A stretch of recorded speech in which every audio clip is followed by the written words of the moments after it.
Bonjour dans notre émission Valeurs où nous accueillons notre expert économie, Ange-Marie Malanda. Comment allez-vous? Pour un sujet encore assez délicat, ça va bien? Ça va. Et je te Bon, remercie, tout comme je remercie aussi ceux qui nous suivent et nous apportent leur contribution à travers les observations qui font remonter.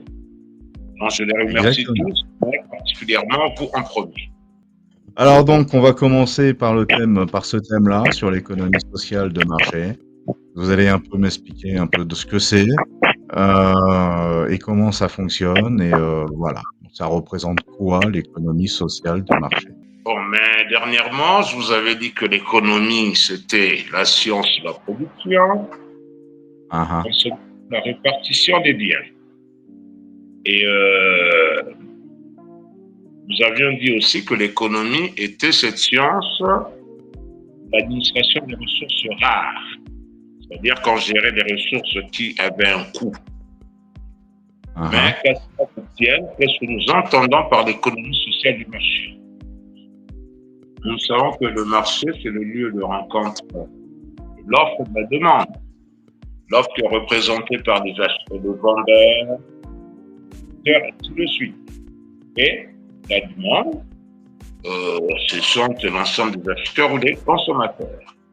Mais nous avions dit social de marché. Alors, Ouais, il nous faut produire le marché pour satisfaire les besoins humains, mais dans le même temps, nous devons une dimension sociale, protection sociale, c'est-à-dire nous préoccuper du développement humain à travers la formation des jeunes, mais surtout garantir aux filles et aux fils du Congo un bel accès aux services de soins sanitaires. Pas de manière d'accord. payante, quasi gratuite. Et Ah grâce à ah, la production, grâce aux péréquations, grâce à la redistribution, ainsi de suite, nous pouvions le faire. Maintenant, à nous de trouver les moyens de financement. Et dernièrement, je pense que nous avions même proposé un moyen de financement des soins sanitaires de manière gratuite. ah ah. Vous pouvez ponctionner, relever, ne serait-ce que $2 sur chaque transaction par rapport aux matières premières, par rapport aux industries extractives, pour mettre à la disposition des Congolais en vue qu'ils puissent se faire soigner gratuitement. On ne peut plus continuer à mourir pour 2 euros. Et je pense D'accord. que nous avons les moyens pourvu que nous puissions nous organiser. Donc, il faut mettre un contenu, non pas seulement sur la production des biens et services, matériels et immatériels, mais il faut se préoccuper du social de la santé, du bien-être du Congolais. Voilà ce que j'ai entendu par économie sociale du marché. Parce qu'on va du fait que le social tient l'économique tient le social. Si l'économie marche bien et que le social marche bien, c'est bénéfique pour tout le monde. Mais si le social ne marche pas, les travailleurs ne sont pas épanouis, il y aurait une répercussion sur l'activité. Voilà d'ailleurs pourquoi en Occident, ils ont créé tous ces systèmes de sécurité sociale pour favoriser l'épanouissement et le bien-être des travailleurs sur le marché, mais pas seulement des travailleurs et même des populations les plus démunies. C'est-à-dire que nos frères Ah, en situation de handicap inné ou acquis doivent avoir aussi le soutien de la société. Et cela grâce à la solidarité, parce qu'on aurait relevé là, redistribué là pour pouvoir accompagner collectivement tout le monde. C'est un souci de justice sociale. qui est complètement dans l'injustice aujourd'hui.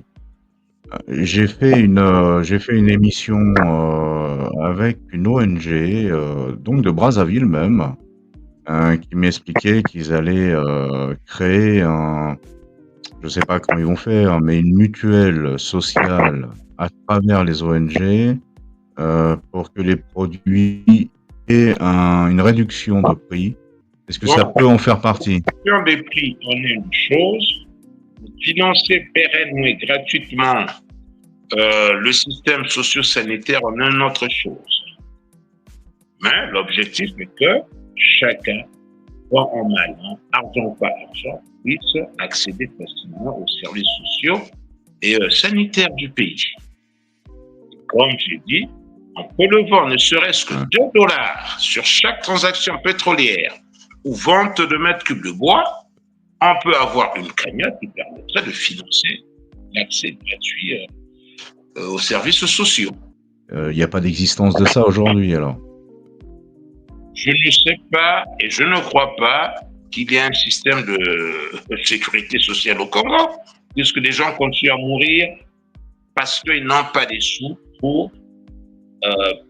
pour leurs ordonnances, c'est-à-dire pour acheter des médicaments. Ils n'ont rien.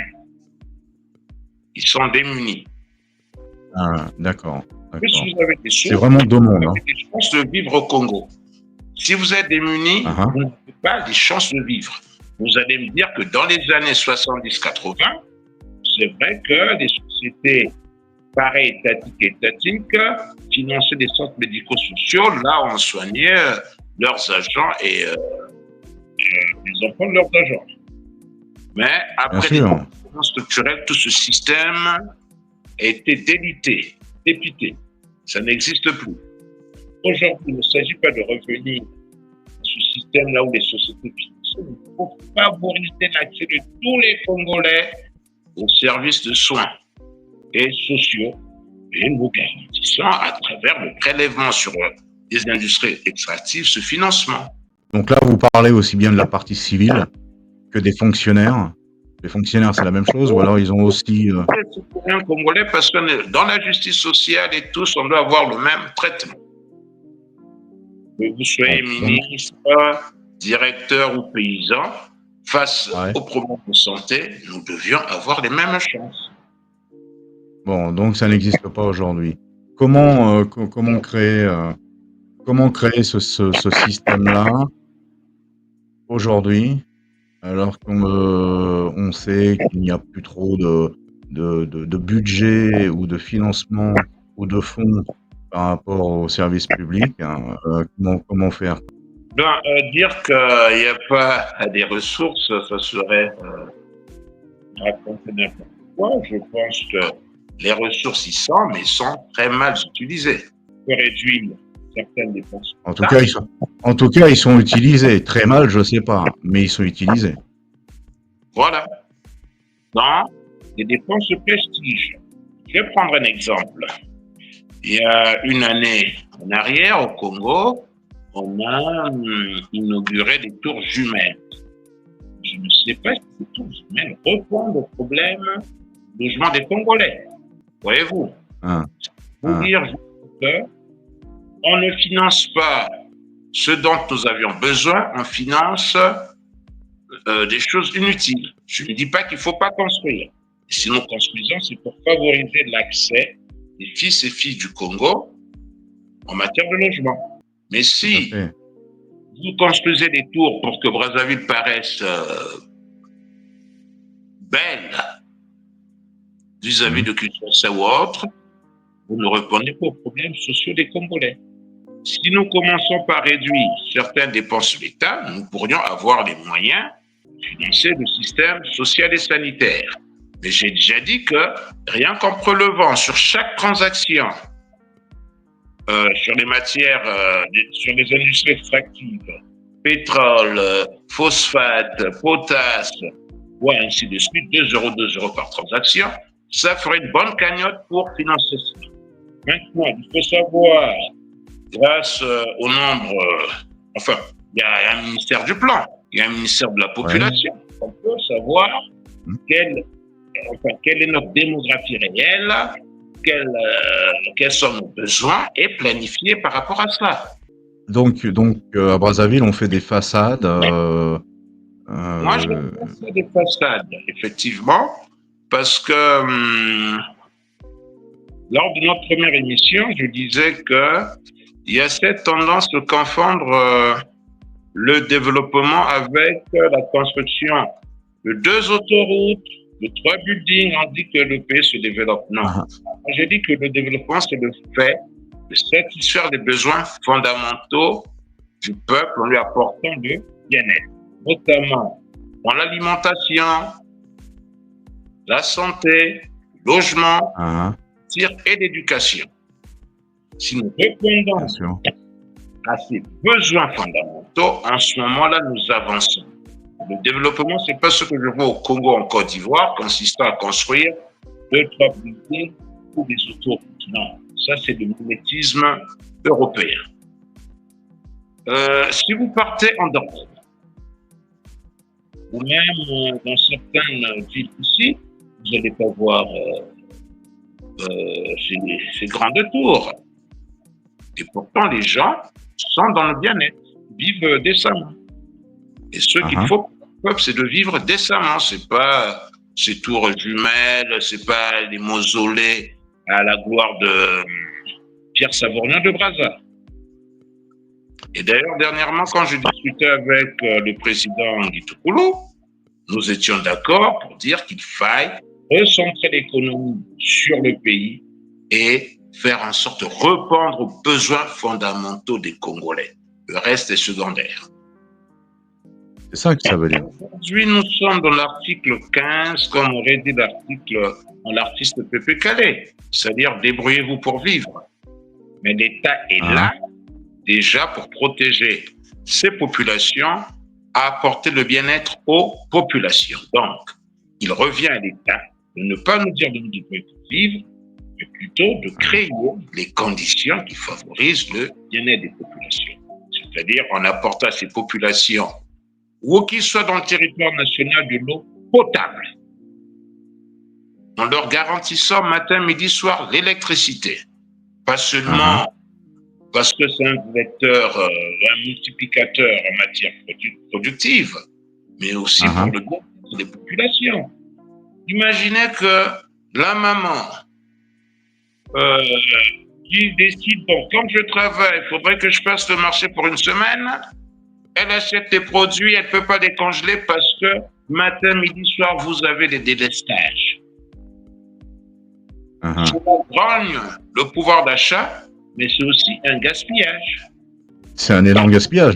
Non pas seulement électrifier tout le pays, mais surtout stabiliser l'électricité et garantir pour la santé des Congolaises et des Congolais l'adduction, l'accès facile à l'eau potable et même à l'électricité, ne serait-ce que pour conserver le manger.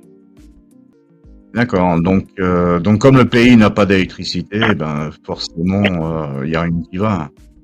Le pays se moisit lui-même parce qu'il ne reste pas dans la fraîcheur. C'est la même chose. On va le dire ainsi, hein. D'après à travers les réseaux sociaux, il y a autant de problèmes à Pointe-Noire où rien ne fonctionne. Les rues sont inondées. Pourtant c'est la ville économique. Pointe-Noire, c'est pas un secret, mais c'est quand même le poumon économique du Congo. Et comme vous dites, Pointe-Noire est dans un état délabrement très avancé. La ville est vétuste et on n'a pas refait les canalisations depuis des années. Mhm. Donc, le Congo dépend énormément de Pointe-Noire, ne serait-ce que parce que la principale richesse est extraite à Pointe-Noire. Je parlais Ah, du pétrole. Autrefois, à Pointe-Noire, on exploitait aussi la potasse. Autrefois, ouais. même, l'exploitation forestière, c'était Pointe-Noire. On ne peut pas comprendre que les conditions de vie dans cette ville soient quand même lamentables.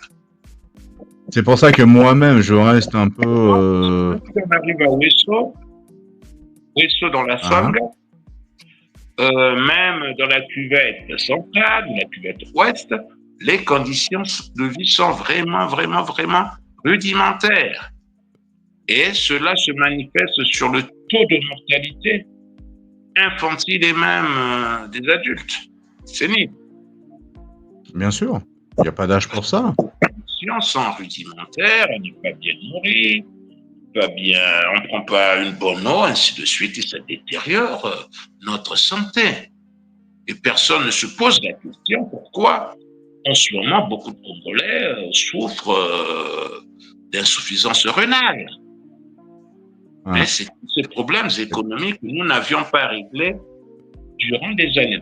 Il faut reprendre l'outil productif en main en développant des sources d'énergie, mais il faut reprendre la ouais. production nationale en main et mettre un contrôle. En ce moment-là seulement, je pense que ça pourra avoir une répercussion positive sur notre état sanitaire Hein. et peut-être même baisser la mortalité. Bien sûr, mais en attendant, Pointe-Noire est complètement creusée parce qu'ils ont trop fumé, si on peut le dire comme ça. Tant que ce pays ou ce gouvernement ne prend pas vraiment les choses en main, le peuple va souffrir et va continuer à souffrir et de plus en plus. Mais ça fait pratiquement 40 ans que ce gouvernement est là. Les problèmes n'ont fait que s'empirer. Et concernant Pointe-Noire, j'ai juste parlé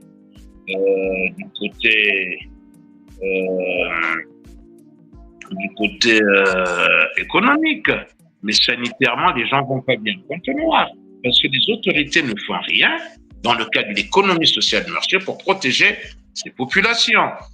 Vous savez, quand on extrait le Uhum. pétrole à Pointe-Noire, donc il y a de la pollution. Et Bien cette sûr. pollution entraîne les maladies pulmonaires et même parfois cardiaques. Uhum. On devrait quand même dire aux pétroliers, bon, voilà, vous exploitez, mais vous deviez aussi vous occuper de la qualité de l'air et peut-être même répondre aux besoins sanitaires de la population. En collaboration, logiquement, avec le gouvernement. Avec les collectivités territoriales, donc le gouvernement, la préfecture, la mairie, le département, ainsi de suite. Bien sûr. Parce C'est que pour ce ça sont que j'ai employé le mot nécrosé. je disais, c'est ces riverains-là qui souffraient quand même de la pollution et de toutes ces maladies. Uhum. C'est pour ça que j'ai employé le mot nécrosé, qui va dans tous les sens du terme, je pense, sur Pointe-Noire, mais sur le côté national. Et c'est bien malheureux quand même, parce que ce sont les gens qui souffrent. Mhm. Et oui, et c'est là que je me dis: «Mais pourquoi, le côté international, même des organisations ne disent rien ou, disent mais ce n'est pas dévoilé ou font et ce n'est pas dit?» C'est très compliqué. Donc pour revenir sur une économie, sociétale, heu, c'est très, très dur à faire redémarrer dans l'état du pays actuel. Ben, tant que ce sont les mêmes acteurs qui sont là depuis les années 60-70, là, ils ont un logiciel, les choses ne changeront pas. Il faudrait Hein, plutôt des nouvelles mentalités, peut-être, des hommes plus patriotiques, plus compétents et plus soucieux des plus démunis. À ce moment-là seulement, les choses devraient changer. Mais si ce n'est hein. que ce qu'on fait là aujourd'hui, je ne pense pas qu'il y ait espoir. Je ne vois pas un fin d'espérance existentielle. C'est quand même incroyable. Je pense qu'il faut d'une nouvelle manière de faire et peut-être même des nouveaux facteurs pour changer la donne en se souciant d'abord du bien-être collectif, du bien-être du dernier Congolais. Donc, le fils du paysan qui, au fin fond, Bien sûr, même donc, Dolisie, même OSO. des chances, garantir l'égalité des chances, mais aussi faire en sorte de les promouvoir. Par exemple, comme le Botswana. Le Botswana n'a pas de côté pétrolier par contre. Mais Rien que le Botswana, ils se sont développés, heu, incroyablement. C'est le côté anglophone, mais ils ont su utiliser, leur économie aussi bien pour leur, nation que pour le rendement du pays et pour que ça tourne. oui, c'est vrai que le Botswana, dès son indépendance, a fait des bons choix. Et aujourd'hui, c'est un success story parce qu'ils ont misé sur Bien sûr. la justice sociale et la satisfaction des besoins fondamentaux du peuple. Ce que nous n'avions Tout à pas fait. su faire depuis tant d'années. On s'est laissé embourber par les recommandations des institutions financières internationales qui ne sont pas là pour le développement et le bien-être de nos populations, mais qui sont là pour que nous puissions restituer des dettes fictives. Donc, nous maintenir dans le sous. Et c'est à toutes ces logiques-là que nous devions renoncer. Commencer à nous regarder de l'intérieur, étudier notre environnement, notre histoire, notre société pour pouvoir avancer. Donc, on n'a pas regardé, tant qu'on ne sait pas regarder, tant qu'on n'a pas engagé une démarche endogène, tant qu'on n'a pas fait de la critique, je ne crois pas que nous puissions aller loin. Mais je pense qu'il faut déjà commencer à changer les acteurs et de logiciels. Oui, donc de médecins. Parce que là, c'était apparemment des médecins pas terribles. Je dis ça parce que vous me parlez souvent de monsieur Guy Toukoulou, qui est lui-même médecin, spécialiste en réanimation également. Donc, je me permets de dire ça, mais la réanimation, c'est peut-être lui qui la détient, finalement, je sais pas. Je dis ça en toute neutralité. Je ne crois pas que Parce que ce vous me soit parlez souvent de lui. Bon, c'est parce que j'ai eu un certain nombre de discussions avec lui, donc je connais à peu près ses positions. Et effectivement, l'économie, c'est comme le système sanitaire. Il y a un diagnostic à faire, mais il y a aussi une thérapeutique. Et je me suis rendu compte que vous preniez le Chili de M. Salvador Allende, vous allez remarquer que ce monsieur, c'était un spécialiste de la santé, médecin. Prenez la Malaisie, qui a caracolé pendant toutes ces années-là. À l'époque, le Premier ministre qui était là, qui a fait le bonheur de la Malaisie, effectivement, c'était un médecin aussi. Peut-être que Bien sûr. les médecins étant en contact avec les populations, se souciant du bien-être des populations, peuvent être des bons gestionnaires. Enfin, pas des bons gestionnaires, mais des meilleurs acteurs pour changer la donne. Mais pas en se faisant dicter ce que nous devions faire par rapport à ce que nous devions faire par les autres, mais plutôt en regardant notre environnement et par rapport à cet environnement, trouver des solutions. Moi, je pense que M. Guy Toukoulou serait probablement et certainement à la hauteur des enjeux. Moi, j'en apprends tout le temps. Que ce soit par vous, que ce soit par des personnes qui tiennent des associations, des sociétés, ou même par des politiques. Donc, je reste les grands yeux ouverts de ce qui se passe sur le Congo. Monsieur Martial, qu'est-ce que j'ai remarqué ces dernières années? Au niveau international, ceux qui ont la direction du monde ne respectent rien. Je vais prendre deux exemples. En 2011, il y avait des troubles en Libye. Et l'Organisation des Nations Unies avait permis à l'Occident d'intervenir en Libye. L'Occident avait outrepassé son mandat. Ouais. C'est pas pour la première fois. Et deuxième exemple, c'est celui de la Côte d'Ivoire. Il n'était pas question de faire partir Laurent Gbagbo, mais il était question plutôt d'organiser des élections et d'apporter la paix. Cette fois-ci, et ceux qui le soutenaient n'avaient pas respecté les conventions. Donc ça, ce sont des choses. Ce que je veux dire, en ce qui nous concerne au niveau national, il faudrait que les Congolais puissent se rassembler.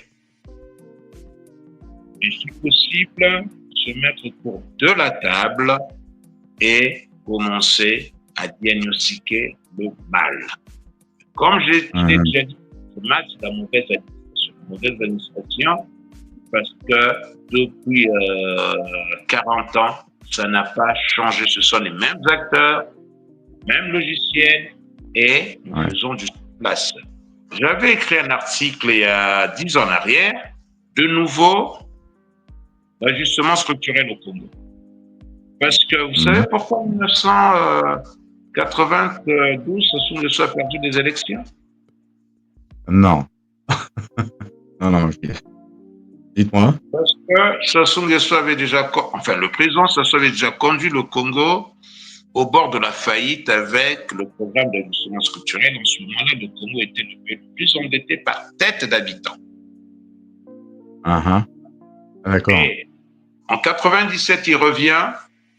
À partir de 2015, le Congo appelle à la rescousse le FMI. C'est dire que nous n'avions pas tiré les enseignements du passé et nous avions fait comme si rien n'était arrivé au pays. Ah, C'est-à-dire que d'accord. nous, d'habitude, produisons les mêmes. Ah, d'accord. Vous Donc ils ont connaissez ce peut-être mot? tiré. Oui, oui, non, mais je comprends bien, hein. Ils ont peut-être tiré des profits. Donc